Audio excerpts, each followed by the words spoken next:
Welcome to Facilitating Change, the podcast that celebrates the dedicated staff who make safety and innovation possible every single day in facilities management.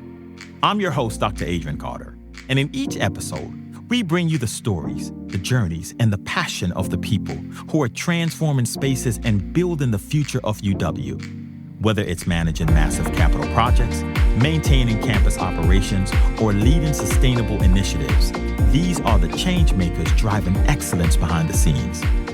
This is Facilitating Change, humbly presented by the Fair Coalition of the University of Washington Facilities. Let's get into it. Today we are joined with Emily Adams. How are you? Welcome to the show. I'm doing well, thank you. How are you doing? I am doing great. Thank you for asking as well. It's good to be next to a fellow podcaster. Immediately just want to jump in and tell me about this. You have your own podcast. I do, yes. I got my master's of sustainability during COVID, or the lockdown. I graduated in 2022 with my master's of sustainability leadership from Arizona State University.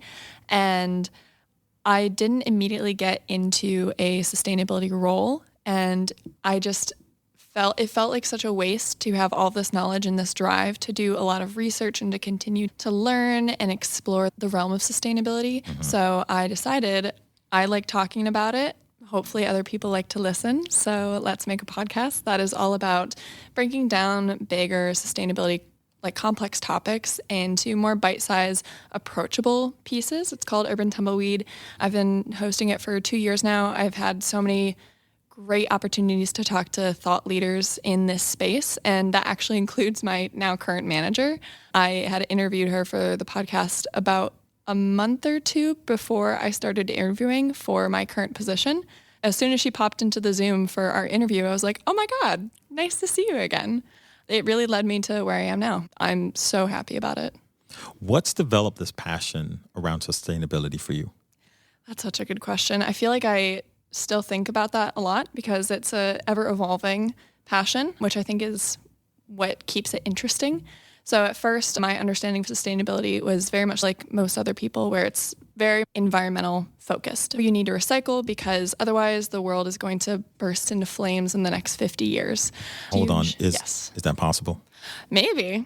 Anything's possible. So I do encourage... Is it probable? No, it's not probable. All right. Yes. But yeah, I grew up going out in the outdoors a lot. I was super active as a kid with my family, and I loved just how beautiful nature was. And then especially moving out to Seattle, it really gave me a really full appreciation of the outdoors and being a steward of the spaces around me. So that really sort of locked me in to the classic definition of sustainability. But then as I started pursuing my master's and learning more about what sustainability actually meant, it really opened me up to the intersectionality of it and like how equity and justice are so integral to sustainability, which then again continued to develop that passion because I realized that there was so much that could be connected to sustainability, and that being in this space and continuing to learn and to grow and to get others invested in this passion would be so beneficial for not just myself and the earth, but literally everyone on the planet. So It felt like a really good opportunity to hopefully make some small degree of change. And yeah, that's really why we're here.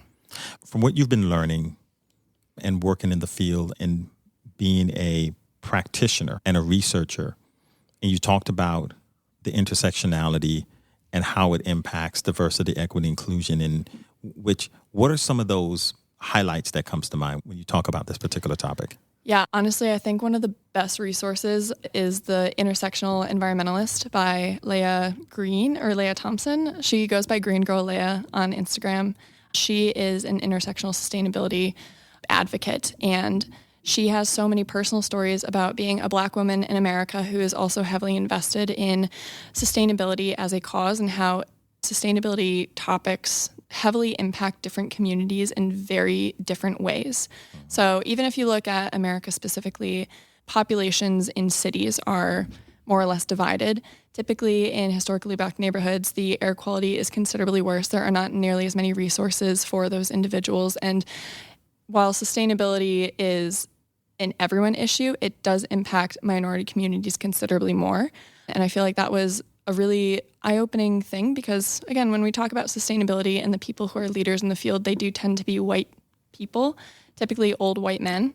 And so to continue to learn and see like how sustainability is not just a theoretical or academic thing to look at through a lens, but a real world, a real life impact that happens to everyone disproportionately has been super eye-opening. And again, Leah, Green Girl Land Instagram, intersectional environmentalist, she does an incredible job of really showcasing and highlighting the voices of other minority creators when it comes to the sustainability space. And I think she does a much better job than I ever could to describe this because it's also her own experience.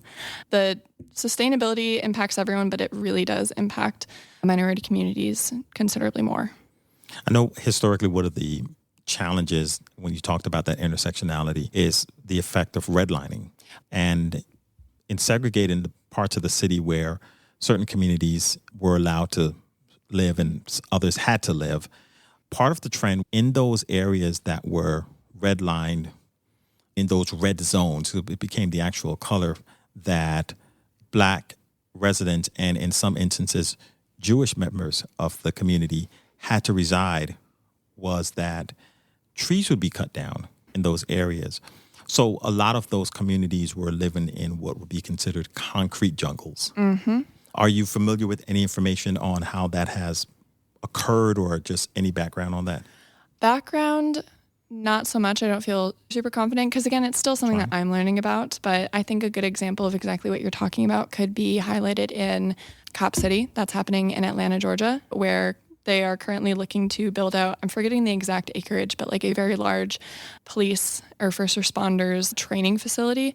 And they're cutting down a huge area of natural resource land that is in, again, a predominantly minority and Black residential area. Mm-hmm. It's like that one strip of land that provides this outdoor access to people in these communities, and they're just tearing it down for the sake of putting in this, like you said, a concrete jungle or a facility for police to train, which then gets into a whole other social and equity and justice discussion about putting, again, a police training facility in the middle of a historically Black neighborhood where there are already a lot of tensions because of mistreatment and all of that. So I think that even from a historical point of view, it's not just history, it's in the making. It's current. Yeah, this is current event. That's very true. That's a very good point.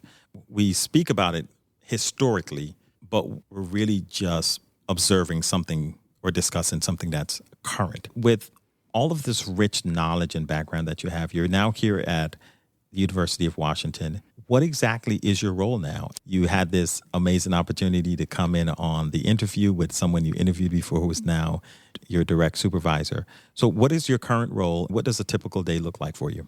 Yeah, so I work in sustainability, which is very lovely. I am a sustainability project and engagement manager or specialist with the UW sustainability group or organization.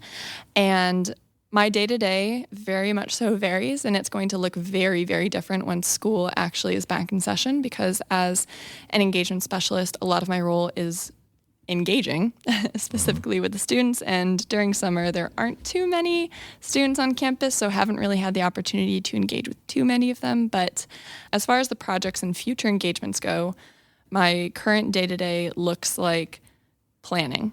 A lot of planning when it comes to different programs and collaboratives that we're planning to launch in the new year. It ranges from our Green Office program to a new student group that we're planning to launch. It's called Huskies for Equitable Sustainability. And it kind of has almost the same intention as the podcast, where it's introducing sustainability to people who might not know where to start when it comes to sustainability. And a huge push point for us is to get people, not the usual suspects, to the table. We want to get people from all majors, from all backgrounds, all ages to come in and join and have their voices heard when it comes to what's going on at the UW in regards to sustainability. So that's, I think, one of the biggest projects that we're working on now. My day is very full of working on creating content, finding speakers and teachers who are willing to come in and help build that foundation of knowledge for the students. And then the Green Office program is really dedicated towards getting faculty and staff to get invested in making small changes within their own space, because individual effort doesn't amount to a whole bunch when you're one of 7 billion people on the planet, but a collective effort does make a huge change. And so with one office, you might have 10 people, and those 10 people might be inspired, hopefully, to then make changes in their own home, their own community, and it just is ideally a snowball effect. So a lot of that, and then some ad hoc projects that come in, like working with athletics for different reusable cup programs, hopefully. Just a lot of growth, a lot of ambiguity, which is very fun. I think it's a great opportunity to be creative.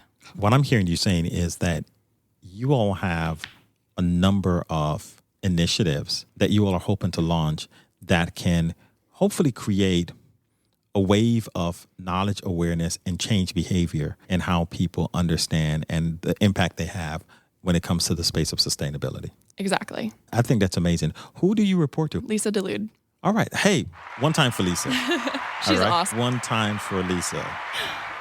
So thank you again for joining us and talking about this background. I want to talk a little bit more about just understanding you and what makes Emily Emily. Tell us more about where you were born. What was it like growing up? I really usually split my childhood because I grew up for half of it in the Northeast, in Syracuse, New York, for those who are familiar, way, way upstate, basically Canada. And then the other half of my childhood, I grew up in Charlotte, North Carolina. So it was really interesting to see a very broad jump of very upstate Northeast culture and opportunities versus in the Southeast culture and opportunities. Growing up in Syracuse, very cold. It's one of the snowiest places in the U.S., but it was very, very family oriented. I had a lot of family up there, and we really made the most of summers because that's what you have during the year. It was lovely. I have 4 siblings. I'm one of 4. And because we were so family oriented in Syracuse and then our move down to Charlotte, we really only had each other. So I am very close with all of my siblings. I've been working to try to get them to move out here, actually. We're about halfway there. I think I've convinced 2 of them. A lot of my childhood was just really making memories with my siblings. And I was very fortunate to where my mom stayed with us at home for about 10 years before she went back into the workforce. And so a lot of my experience growing up is being with my mom and making memories, learning so much from her. I was literally on a call with her right before this podcast. And when we moved down to North Carolina, sports, my dad was a football player, my mom was a soccer player. And so as kids, we grew up playing any and all sports. So both of your parents were football players? Exactly. Okay. Yes. No. The real football and the other real football, I guess, depending on where you are. And something that my parents really wanted to make sure that we all did as kids growing up is that we all had to learn a language. We all had to be a part of a volunteer organization, and we all had to play sports. And ideally, if it didn't interfere with any of our academics, we would also hold a job of our own. And at the time, I hated it because it's just a lot of extra work. But now looking back on it, I'm extremely thankful because it's really enriched my life in a lot of ways. So Emily was 10 years old, holding her own job, learning another language. Exactly. That is volunteering and playing sports. What language did you learn? German. German. Yes. A little weird and unfortunately not super useful because there's, I think, 3 countries that speak it. I can order really well. I can find my way around. I learned German from high school all throughout college. I got my minor in German just for fun. So I did 8 years of actual studying. I studied abroad in Austria, which was incredible, really awesome opportunity. And my brother, actually, all of my siblings also learned German. So that was the second language. Pretty much. Neither of my parents speak it. It was one of the 3 languages that my school offered. So we all decided to take it. What were the other 2? Spanish and French. And you're like, I'm going to go German. I know. Which looking back, I'm like, I could have done something so much more practical. But I was like, I want to be different and cool German. And so now I get to use it at parties and that's about it. But my brother's actually using it, which is nice. What is he doing that using? So my brother that is closest to me in age, I'm the oldest of the 4. He is currently in law school and he is interning out in Germany. He's in Stuttgart right now. It's his second summer there. How random and interesting is that, right? Yeah. That he ends up doing his second year of law school in Germany. So you're the eldest of 4. You chose German as your language. What did you choose as your sport? Oh my God. What didn't I choose, honestly? Okay. Rugby? I did not play rugby. There you go. My brothers did, though. Both of the brothers. I was going random and measuring level of usefulness, at least here in the United States. Yeah, well, I am a huge avid watcher of rugby. I just watched the Seawolves play this weekend, which is very fun. And then I'm a huge Ilona Mayer fan from the Olympics. She's so cool. I don't know if you've had the opportunity to check out. I haven't. Oh my gosh, she is incredible and such a strong woman, and I love everything about her. She's really funny. She's an athlete. She is an advocate in her own right. I love her. She's so cool. But yeah, I did not play rugby. My primary sports were volleyball, basketball, and then track and field. I actually coach track and field at a local high school here now as well. Sports really shaped a lot of my ability and my personality. I just wanted to hopefully give that to others that were in my position as well, because track isn't often your first thoughts when you're going into high school sports. You're like, oh, I'll do something fun like soccer or baseball or softball, because those are things you can start pretty young, but you don't oftentimes start throwing shot put or jumping high jump when you're in middle school. How tall are you? I am 5'11", 5'10" on a bad day. 5'10" on a bad day. Okay. That's funny. 5'10" when the weather drops. I got Exactly. it. What position in basketball? Yes, I played center or power forward. Okay. Yeah, so I stayed in the paint. See, that's what I'm talking about. She stayed in the paint. Emily staying in the paint, right? I love it. What organization did you volunteer with? I was a Girl Scout for a long, long time. And through that, I got my bronze and silver awards, and you inherently have to volunteer in multiple ways in order to do that. I volunteered a lot via Girl Scouts. At the time, I was also a pretty active member of my church, not so much now, but I was very active in my church, and I volunteered every Sunday with different local organizations that were associated with the church. And I was part of our honor society in high school, so also did that a lot in order to continue to be in good standing for that. And now, as an adult, I've found that I still enjoy volunteering because that was so integral to my childhood and growing up. And again, that's why I'm like, thank you, Mom and Dad, for really putting these values into my life. So I volunteer with Ballard Food Bank. I was a big sister with the Big Brothers Big Sisters program. And I volunteered with Seattle Homeless Outreach for a really long time as well, which has been, again, a really wonderful experience. How long have you been here in the Seattle area? Just over 5 years, as of last month, actually. It sounds like you've really immersed yourself. I love being a local. Any way that I can really root myself into my community, that is what I want to do. I really highly value community, and I think giving back is one of the best ways to become a part of your community. Is there a quote or a piece of advice that you've ever received, or a mantra, or something that drives you, that you've had the opportunity to be told or to read or come across? Yeah, that's such a good question, because I feel like there's so many. I think one of the biggest ones is that you can't pour from an empty glass. I think a lot of people experience this, and it really leads to burnout so quick, because there's so many things that we all want to do, so many people that we want to get to know, that we want to help. We just want to do so much in our life, but there's only so much that you can do before you stop giving back to yourself.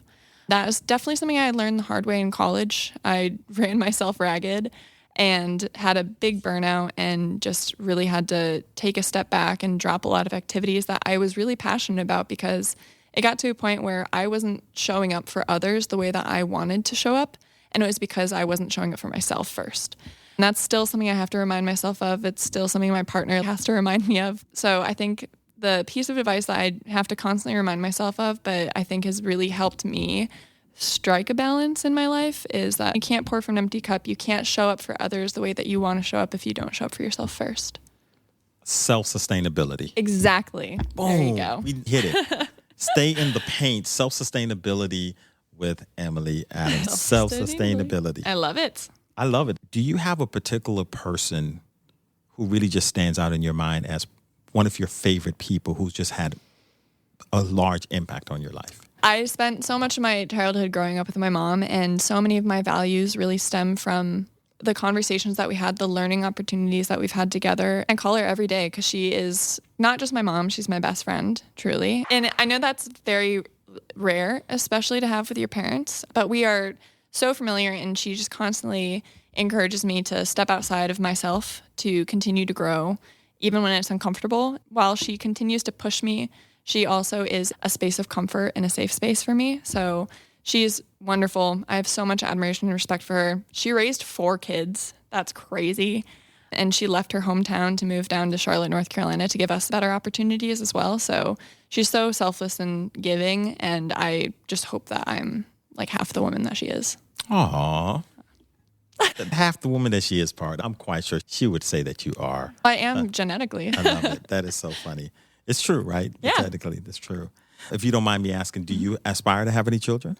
I do, which actually does really feed into my desire and passion of sustainability as well, because I think about Girl Scouts and Boy Scouts and how the concept of leave it better than you found it is so integral to the culture of those programs and organizations. And that's what I want to do for, hopefully, if I am able to have children or adopt children in the future. I want them to experience all of the like wonderful outdoors that I did. I want them to experience a more just world. I want them to feel that they are empowered to be self-sustaining while giving back to their community. And they aren't going to be able to do that if they don't have a future to look forward to. And I think sustainability is so critical to forming a, for lack of a better word, a sustainable future for the future generations. They need something to call home. Can you describe a moment or experience that created and lasting impact on you? I think, again, a lot of different things that really shaped me as a person. I'll probably tap into more of a leadership experience for myself. When I was in my undergrad, I was a part of a sorority, Delta Zeta, love them. I actually still volunteer with them at UW now. I was in a sorority, and I definitely joined it for the same reasons that most people do, which was like a fun social experience. And I got to make some amazing friends that are still my lifelong best friends now. But I really didn't think of it as anything more than that. My sophomore year, I had volunteered to be social chair and got to work just for fun. The president at the time went out of her way to really start mentoring me to be a better leader, to coax me out of my shell and to continue to ask questions and present my ideas in a way that wasn't like, oh, this could maybe be cool, but to present it with confidence and say, I think this would be a really good idea because of XYZ reasons. And through her mentorship, I started to really grow as an individual outside of growing socially. I started to really feel like I was getting my feet under myself and growing more confident in who I was and my opinions. And then out of the blue during election season, she endorsed me to be president of the sorority.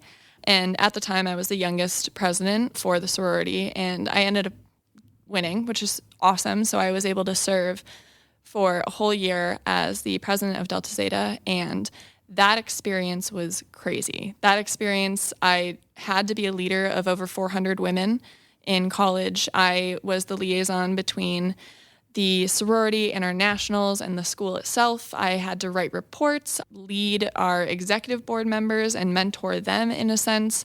And I had to work very closely with our advisory board. There was just so much going on that year alone. And that confidence that senior at the time had in me has instrumentally shaped me as a person. I feel truly comfortable in expressing my opinions. I feel comfortable leading. I feel comfortable raising my hand in settings where not many other people might volunteer to do something, but I know that I can make a change because I have before and because someone believed that I could. And I had the opportunity to do so. And I love that. I feel like I can do that now. I have the confidence to raise my hand. I thought that statement summarily captured everything you were saying, because it starts with the raising of the hand. Even if we replace hand with raising the voice, but it's the confidence and the willingness to step forward. Right. To initiate change. Exactly. It's beautiful. I love that. I want to get to the rapid round question. Yep. So I'm going to ask these questions. Just tell me which one you like, and let's see how this plays out. Music or podcasts? Music. Which I know is crazy considering where I am and what I do, but I think music, it just speaks to me, and I love making playlists. It's so fun. What kind of music do you like? It ranges a lot. I do not discriminate on music. I think the only one I don't actively listen to is like screamo or metal, but it's really so mood dependent. I love listening to, if I'm cleaning up at home, I love listening to reggae. If I'm working out, I love listening to either hip hop or house music. If I'm driving, I love listening to like Chapel Roan style pop or country, depending on the weather. It ranges. I love that. It's weather dependent, it's day dependent, it's mood dependent, it's activity dependent. I was actively doing the Spotify day list before Spotify was doing the day list. I think Spotify started doing the day list because it noticed that you were doing the day list. See, if you say that, it's going to get to my head. That is I won't interesting. say no, but That is interesting. K-pop? Yes, of course. Now, I'm a K-pop fan. Don't ask me who's who. I just listen to it. It's a bop. It is. It's a bop. All right. Early bird or night owl? Early bird. I love how calm the morning is. Adventure or relaxation? Adventure. Makes sense. Yep. When you were 5 years old, learning German, playing sports, having a job, and volunteering, right? Like, that's a life of an adventure. Fly or drive? Oh, drive probably. Sounds more adventurous than flying. Women or running? Running. It's a little bit more social, but I love swimming. But one of my best friends and I run all the time, and I'm not a good runner, but it's such a social event for us. It's so fun. All right. Travel by plane or by train? Train. It's fun. You get to move around a lot more. Okay. Invisible for a day or be able to fly for a day? Oh, fly. Which is ironic considering I didn't pick plane for anything. But if it was self-automated. Exactly. The wind in my hair, lovely. Okay, Superwoman. Be stuck in a room with 100 mosquitoes or one snake? One snake, absolutely. I think snakes are very cute. Mosquitoes would drive me insane. I couldn't do it. See, this is where I think too deeply, because now I'm wondering, well, what kind of mosquitoes? And then what kind of snake? But let's say they're non-venomous. Oh, snake. 1,000%. You do snake. Yeah. I think the size of mosquitoes, like how tiny or large that they can be, and the buzzing and landing on your skin. I'm with you. I'm with you. Okay. Be in a real life version of The Walking Dead or Jurassic Park? Oh my gosh. Jurassic Park. Yeah. I think it'd be more fun and less terrifying. Okay. Interesting. All right. Be stuck on a broken ski lift or a broken elevator? Ski lift. I've definitely been on a ski lift where it was paused for a really long time because there was a little bit of a tech malfunction. I would so much rather that and be out in the open than in an enclosed elevator. I see what you're saying. Would you rather fight one horse-sized duck or 100 duck-sized horses? That is a really big duck. right? That's a lot of little horses. It is. Oh my God. Okay. I think I would have to choose the horse-sized duck, the one duck, because maybe this is just the overconfidence. I'm like, maybe I could jump on its back and just hold on until it gets tired. But then battling off like 100 horses that are duck-sized and ducks can be pretty big. And they could bite me. They could kick me. Horses are strong. This is what you didn't think you were going to be thinking about today, exactly, right? Yeah. Like, man, so I don't know. How much duck are we talking, right? That is funny. Wear clown shoes every day or wear a clown wig every day? Oh my God. As a woman with size 11 feet, I basically already do wear clown shoes. So I think probably that. Okay. You're like, I'm more than halfway there already. Exactly. That is hilarious. Emily, that was so much fun. Yeah, thank you. Appreciate you coming through and talking to us and letting us get to know more about you and your role and your passion for sustainability. Is there anything you want to close out with? No, just thank you. This is incredible. I'm really excited to listen to everyone's backgrounds because I think that's what makes, the UW such an amazing place and just the world in general. Thank you for having us. Thank you for joining us on another inspiring episode of the Facilitating Change podcast, where we highlight the extraordinary people behind the scenes at the University of Washington facilities. If you enjoyed today's episode, don't forget to subscribe, share, and connect with us. Remember, real change starts with the people who facilitate it. Until next time, stay inspired, stay committed, and keep facilitating change.